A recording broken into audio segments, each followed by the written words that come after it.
नमस्कार, मैं अशोक कुमार पांडे और स्वागत है आपका द क्रेडिबल न्यूज पर। आज मैं कुछ ऐसी खबरें लेकर आया हूं जो खबरें आजकल लगातार यूट्यूब से भी गायब हैं और सरकारी मीडिया जो है, गोदी मीडिया जो सरकार के लिए नाचता रहता है, उस पर तो इन खबरों के आने का सवाल ही नहीं उठता है। आती भी हैं तो ऐसे कि बस आती हैं और गुजर जाती हैं। बहस होगी तो बाकी दूसरी चीजों पर होगी, इस पर बिल्कुल खामोशी हो जाएगी। ये ऐसी खबरें हैं जिनकी वजह से दुनिया भर में हमारी इज्जत जमीन में गई है।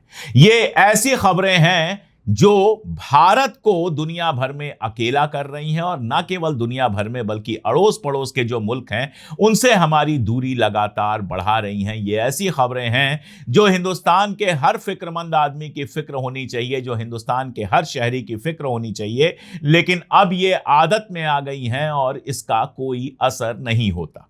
इन खबरों पर जाऊं उसके पहले आपको पाकिस्तान की यह खबर बताता हूं। आप पहले इसको सुन लीजिए, फिर आपके समझ में आएगा कि यह खबर इतनी इंपॉर्टेंट क्यों है। पाकिस्तान की खबर यह है कि गुरुद्वारा तोड़ा गया। वहां पर पंजाब प्रांत की बात है, जहां 125 साल पुराना हिस्टोरिकल गुरुद्वारा था श्री गुरु सिंह सभा साहिब, और तोड़ा सरकार ने नहीं था, एक लोकल बिजनेसमैन ने गिरा दिया था। कहा जा रहा है कोर्ट वोट में मामला था, उसके बाद एक लोकल बिजनेसमैन ने इसको गिरा दिया। अब पाकिस्तान में जब गुरुद्वारा गिरा तो भारत सरकार की तरफ से बाकायदा बयान गया, कहा कि अल्पसंख्यकों के जो पूजा स्थल हैं उनको तोड़ा जा रहा है और ये गलत हो रहा है। यानी पाकिस्तान में गुरुद्वारा टूटता है तो भारत सरकार इसकी मजम्मत करती है। इस पॉइंट को नोट कर लीजिएगा। वैसे आगे की कहानी ये है कि जब वहां पर लोगों ने विरोध किया, सिखों ने विरोध किया, लिबरल मुसलमानों ने विरोध किया, तो लाहौर से 70 किलोमीटर दूर फारुखाबाद में जो ये गुरुद्वारा गिरा है, जिसके लिए लोकल बिजनेसमैन ने लोकल प्रशासन की इजाजत भी नहीं ली थी, उस मामले को पंजाब की जो चीफ मिनिस्टर हैं मरियम नवाज, उन्होंने देखा और उसके बाद अपने जो अल्पसंख्यक मामलों के मंत्री हैं रमेश सिंह अरोड़ा, उनको फारुखाबाद भेजा और पंजाब सरकार ने कहा कि इस गुरुद्वारे को दोबारा बनाया जाएगा। तो 3 पॉइंट नोट कीजिएगा। पहला पॉइंट, पाकिस्तान में एक गुरुद्वारा गिराया जाता है, बिजनेसमैन गिराता है, लोकल बिजनेसमैन गिराता है, सरकार नहीं गिराती है। दूसरा पॉइंट आप नोट कीजिएगा कि भारत सरकार इसकी जबरदस्त मजम्मत करती है। और तीसरा पॉइंट नोट कीजिएगा कि पंजाब सरकार इसकी नोटिस लेती है, अपने मंत्री को वहां पर भेजती है, अपने मिनिस्टर को वहां पर भेजती है और गुरुद्वारे को दोबारा बनाने की बात करती है, कहती है कि गुरुद्वारे को दोबारा बनाया जाएगा। ये 3 पॉइंट आप नोट कर लीजिएगा। अब देखिए, भारत सरकार ने पाकिस्तान के मामले में तो यह कहा कि वहां पर अल्पसंख्यकों के पूजा स्थल नहीं गिराए जाने चाहिए, लेकिन हिंदुस्तान में क्या हो रहा है? चलूं मैं मस्जिदों की तरफ, उत्तराखंड से लेकर, गुजरात से लेकर, यूपी से लेकर मस्जिदों की तरफ चलूं कि मस्जिदों के साथ भारत सरकार क्या कर रही है। उसके पहले एक खबर और, जिस खबर पर थोड़ी बात हो रही है लेकिन जितनी बात होनी चाहिए उतनी नहीं हो रही है। आप लोगों ने शायद तबस्सुम खान का नाम सुना होगा, जो मध्य प्रदेश के नर्मदापुर जिले की अतिरिक्त जिला और सत्र न्यायाधीश हैं, मतलब डिस्ट्रिक्ट जज हैं आप कह सकते हैं। डिस्ट्रिक्ट जज तबस्सुम खान के सामने मामला यह आया था कि कुछ लोगों ने एक मुसलमान को पीट पीट कर मार डाला था। गाय की तस्करी, जो आजकल कहा जाता है कि गाय की स्मगलिंग कर रहा था, तो गाय की स्मगलिंग करने के शक में नजीर अहमद को लोगों ने पीट पीट कर मार डाला। ये मुकदमा उनके सामने आया था। इस मुकदमे को उन्होंने सुना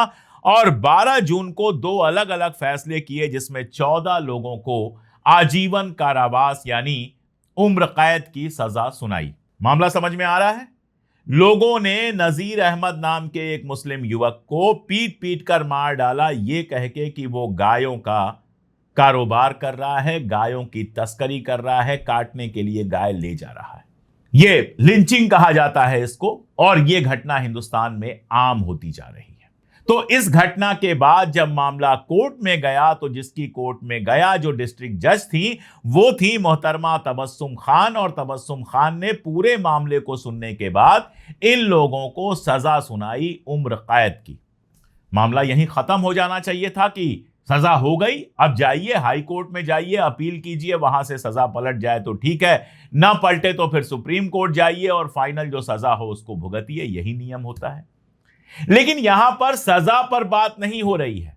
यहां पर यह बात नहीं हो रही है कि तबस्सुम खान साहिबा ने जो सजा दी वो सही दी या गलत दी। यहां पर यह बात नहीं हो रही है कि एक आदमी को पीट पीट कर मार डालने का हक किस आईन ने, किस संविधान ने इन लोगों को दिया था। यहां पर यह बात नहीं हो रही है कि किसी की हत्या में, किसी के कत्ल में अगर उम्र कैद की सजा नहीं होगी तो और कौन सी सजा होगी, फांसी या उम्र कैद। यही दो सजाएं दी जाती हैं जब भी हत्या का मामला होता है, कत्ल का मामला होता है। तो लीगली तो कहीं कोई दिक्कत नहीं है, इस पर बात नहीं हो रही है। बात यह हो रही है क्योंकि मोहतरिमा तबस्सुम खान साहिबा मुसलमान थी तो उनको धमकियां मिल रही हैं। उनको लगातार इस बात की धमकियां मिल रही हैं कि तुम्हें मार दिया जाएगा, और उनका घर जो कचहरी परिषद में ही है, उस घर के आसपास सिक्योरिटी लगानी पड़ी है। और अभी तक मध्य प्रदेश के किसी बड़े नेता का ऐसा बयान नहीं आया है कि एक जज को ऐसी धमकियां कैसे दी जा सकती हैं। एक जज को धमकियां देने के लिए किसी को गिरफ्तार नहीं किया गया है। एक फैसला देने के चलते तबस्सुम खान और उनकी फैमिली के लोगों की जान खतरे में आ गई है। असल में हमारा आईन और संविधान खतरे में आ गया है। अगर एक जज फैसला नहीं दे सकता है, अगर एक जज को फैसला देने से पहले यह सोचना पड़ेगा कि मैं हिंदू हूं या मुसलमान हूं, तो इसका मानी यह है कि हमारा संविधान खतरे में आ गया है और हर तरफ खामोशी है। यह अच्छी बात है कि सुप्रीम कोर्ट में जो एडवोकेट्स ऑन रिकॉर्ड हैं, उनका जो एसोसिएशन है, उन्होंने एक बयान जारी किया है और बयान जारी करके इस तरह की जो धमकियां और सोशल मीडिया ट्रोलिंग हो रही है उसकी निंदा की है। इसकी उम्मीद तो आप मत कीजिएगा कि मध्य प्रदेश की सरकार या मध्य प्रदेश की पुलिस ऐसे लोगों के खिलाफ कोई कार्रवाई करेगी। यह घटना बताना इसलिए जरूरी था कि यहां लिंचिंग करो, लेकिन अगर लिंचिंग की सजा हो जाए और सजा देने वाली जो जज हो वो मुसलमान हो तो उसको क्या झेलना पड़ता है वो आप देख लीजिए। अब आपको याद होगा, शुरुआत में मैंने बात की थी पाकिस्तान में गुरुद्वारा गिराया गया और हमने मजम्मत की, हिंदुस्तान ने मजम्मत की। अच्छी बात है, बिल्कुल मजम्मत होनी चाहिए। दुनिया में कहीं भी अल्पसंख्यकों के साथ कुछ भी गलत हो तो उसकी मजम्मत होनी चाहिए। लेकिन हिंदुस्तान में क्या हो रहा है? क्या हम वाकई मजम्मत करने लायक हैं? अभी बीच में आपने देखा होगा कि आसिम मुनीर को लेकर बहुत सारी खबरें आई कि किस तरह से वो पूरी आर्मी को इस्लामिक बना रहा है, और बना रहा है, इसमें कोई दो राय नहीं है। बांग्लादेश के आर्मी चीफ को लेकर खबरें आई कि किस तरह वो दाढ़ी रखने लगे, किस तरह वो इस्लामिक लैंग्वेज में बात करने लगे, किस तरह बांग्लादेश में इस्लामिक जो एक्सट्रीमिज्म है वो बढ़ रहा है। नहीं बढ़ना चाहिए, बिल्कुल ठीक बात है। लेकिन हमारे यहां बाबाओं के यहां जो हमारे आर्मी के ऑफिसर्स जा रहे हैं, जो हमारे आर्मी के चीफ अभी रिटायर हुए हैं, उनकी जिस तरह की तस्वीरें आई मंदिरों में और बाकी सब, क्या वो बहुत अच्छा है? क्या ऐसा नहीं है कि हिंदुस्तान की सेना हमेशा से सेकुलर रही है, लेकिन अभी कई आर्मी ऑफिसर्स के जिस तरह के वीडियोस, फोटोग्राफ सामने आ रहे हैं वो चिंता में डालने वाले हैं। तो क्या हम वाकई आवाज उठाने लायक रह गए हैं? क्या हमें वाकई यह हक रह गया है कि हम पाकिस्तान से सवाल पूछें? आप देखिए, वाराणसी में 5 मस्जिदें तोड़ी गई हैं। वाराणसी के दाल मंडी में कल से आज तक 5 मस्जिदें तोड़ी गई हैं। 11 घंटे कार्रवाई चली है और इसमें 50 से 60% तक हिस्सा तोड़ दिया गया है। अंधेरा होने से शाम करीब 6:30 बजे काम रोक दिया गया और आज सुबह काम फिर शुरू हो गया है। यहां पर सुरक्षा के लिए 1860 जवान हैं, पीएसी की 7 कंपनियां हैं, सीआरपीएफ की बटालियन है, आरपीएफ की बटालियन है और लोकल पुलिस फोर्स तो है ही। कहा जा रहा है दाल मंडी को चौड़ा करना है, दाल मंडी की सड़कों को चौड़ा करना है, तो 181 मकान और 6 मस्जिदें तोड़ी जाएंगी। इसमें लंगड़े हाफिज मस्जिद, निसारन की मस्जिद, रंगीले शाह मस्जिद, अली रजा मस्जिद, संगमरमर मस्जिद और मस्जिद मिर्जा करीमुल्लाह बेग शामिल है। इनमें से लंगड़े हाफिज मस्जिद के जो मुतवल्ली हैं मोहम्मद आजम, उन्होंने बताया कि 1826 में उनके पुरखों ने यह मस्जिद बनाई थी। नोट कीजिएगा, 1826 में। 1929 से ये जो सरकारी रिकॉर्ड हैं उसमें दर्ज है। नई सड़क पर जो दालमंडी गली का मोड़ है उससे करीब 200 मीटर पर अली रजा मस्जिद है, जिसको बताया जा रहा है कि ये 200 साल पुरानी है। रंगीले शाह मस्जिद के बारे में बताया जा रहा है कि औरंगजेब के शासन में हैदराबाद के रहने वाले रंगीले शाह ने इसको बनवाया था और ये भी 400 से 500 साल पुरानी है। यानी हिंदुस्तान की आजादी से पहले की ये मस्जिदें हैं जिनको तोड़ा जा रहा है। वैसे बनारस के बारे में मैं आपको एक बात बता दूं, नरेंद्र मोदी जी वहां के सांसद हैं, वहां मंदिर भी खूब तोड़े गए हैं। एक से एक प्राचीन मंदिर तोड़े गए हैं विश्वनाथ मंदिर कॉरिडोर बनाने में। अब ये कॉरिडोर बनने से, चौड़ीकरण से शहर को कितना फायदा नुकसान होगा वो मैं नहीं जानता, वो तो देखना होगा। लोकल लोग कुछ और ही कहानी बताते हैं। उन ठेकेदारों को कितना फायदा होगा जो बना रहे हैं वो भी आप समझ सकते हैं। लेकिन मेरा एक सिंपल सा सवाल है कि चाहे प्राचीन मंदिर जो तोड़े गए वो, या जो प्राचीन मस्जिदें तोड़ी जा रही हैं, क्या इनको कहीं और रीइंस्टेट नहीं किया जा सकता था? आजकल तो एक से एक मेथड आ गए हैं, एक से एक टेक्निक आ गई है जिनसे इनको एक जगह से उठाकर दूसरी जगह बनाया जा सकता है।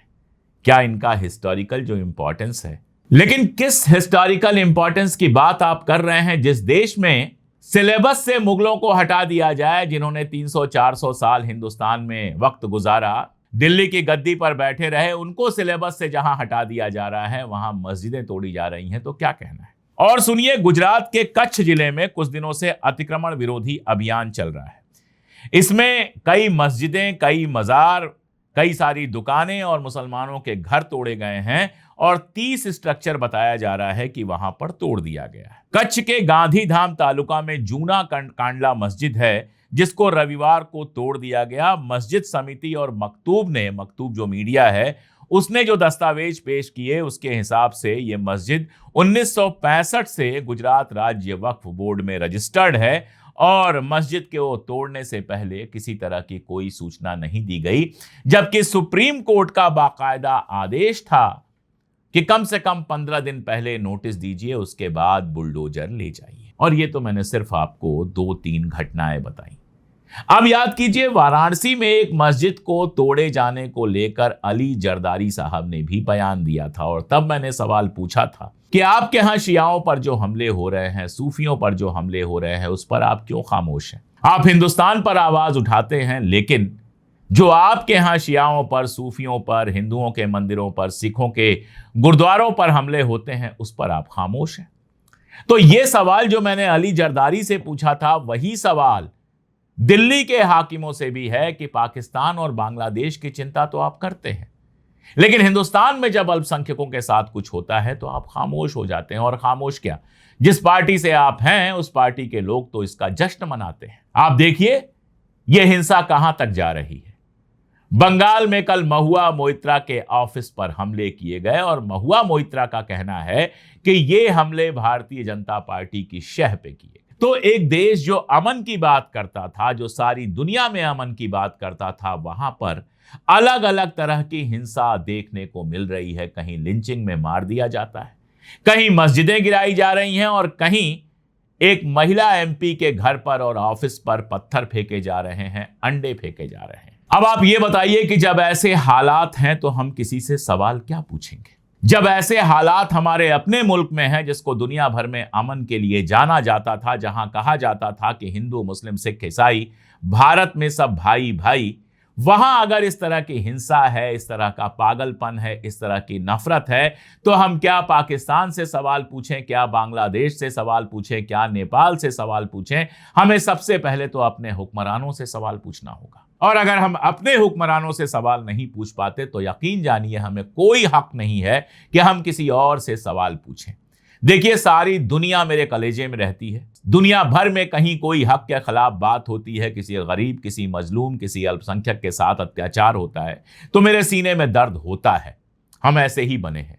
लेकिन सबसे पहले और सबसे आगे तो अपना मुल्क होता है, अपना हिंदुस्तान होता है। हम दुनिया में जाते थे तो हम बड़े शान से कहते थे कि हमारे मुल्क में ये सब नहीं होता। हमारे मुल्क में हर इंसान बराबर है, हिंदू हो, मुसलमान हो, सिख हो, पारसी हो, क्रिश्चियन हो, कुछ भी हो, हर इंसान बराबर है। और हर इंसान को हमारे आईन ने वो हक दिया है, हमारे संविधान ने वो हक दिया है कि वो सिर उठाकर जिए। आज जब हम बाहर जाते हैं और हमसे सवाल पूछे जाते हैं तो हमें जवाब नहीं सूझते। हमसे जब कहा जाता है कि आपके यहाँ लिंचिंग क्यों होती है, तो हम कहते हैं कि हम इसकी मुखालफत कर रहे हैं। हम ये नहीं कह पाते कि नहीं, ऐसा नहीं होता है, क्योंकि सोशल मीडिया पे सब कुछ जाता है, अखबारों में सब कुछ जाता है और सारी दुनिया नेट से इसको देखती है। इंटरनेट सबके पास है, सब देखते हैं।